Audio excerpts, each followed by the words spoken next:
আসসালামু আলাইকুম। বৃহস্পতিবারের সকালটা হয়তো অনেকের কাছে ছিল একেবারে সাধারণ সাদামাটা। সূর্য উঠেছে প্রতিদিনের মতো, শিক্ষার্থীরা বেরিয়েছে পরীক্ষা কেন্দ্রে যাওয়ার উদ্দেশ্যে। কিন্তু এক মেয়ের জন্য এই সকালটা ছিল এক যুদ্ধের নাম। এইচএসসি পরীক্ষার্থী একটি মেয়ে, যার বাবা নেই, মাই ছিলেন একমাত্র ভরসা, ছায়ার মতো পাশে থাকা মানুষটি। কিন্তু নিয়তির নির্মমতায় আজ সকালে সেই মা হঠাৎ গুরুতর অসুস্থ হয়ে পড়েন। বড় ধরনের স্ট্রোক। আশেপাশে কোনো বড় ভাই, চাচা, প্রতিবেশী, এমনকি সহায়তাকারী কেউ নেই। ছিল শুধু সেই কিশোরী যে আজ বোর্ড পরীক্ষায় অংশ নেওয়ার কথা ভেবেছিল চোখে স্বপ্ন নিয়ে। কোনো হাহাকার না করে, কান্না না করে সে নিজেই মাকে হাসপাতালে নিয়ে গেল। মায়ের চিকিৎসার প্রাথমিক ব্যবস্থা করে তারপর দৌড়ে পৌঁছে যায় বীরপুর বাংলা কলেজের পরীক্ষা কেন্দ্রে। কিন্তু দুর্ভাগ্য, কিছু সময়ের জন্য দেরি হয়ে গিয়েছে বলে পরীক্ষার হলে ঢুকতে দেওয়া হয়নি তাকে। তখনও তার চোখে ছিল মায়ের হাসপাতালের বেড, তার হাতের নরম তালুতে ছিল মায়ের ঠান্ডা আঙুলের স্মৃতি। কিন্তু সব ফেলে সে এসেছে একটি স্বপ্নকে বাঁচাতে।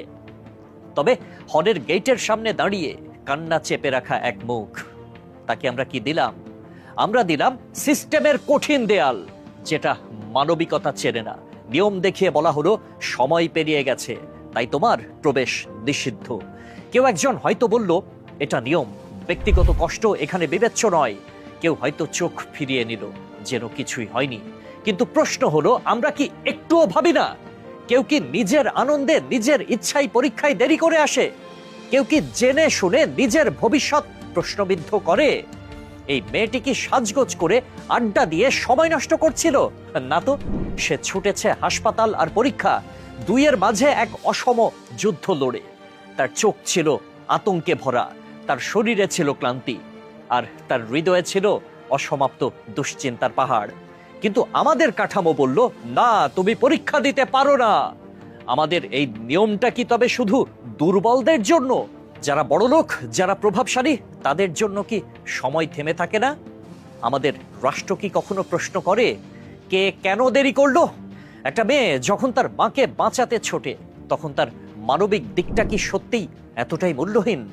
প্রতি বছরই আমরা দেখি কেউ বাস মিস করেছে, কেউ রাস্তায় জ্যামে পড়েছে, কারো হয়তো অসুস্থতা এসেছে হঠাৎ করে। মাত্র কয়েক মিনিটের দেরিতে পরীক্ষা কক্ষে প্রবেশ করতে না পেরে তারা কান্নায় ভেঙে পড়ে, হতাশায় মুষড়ে পড়ে।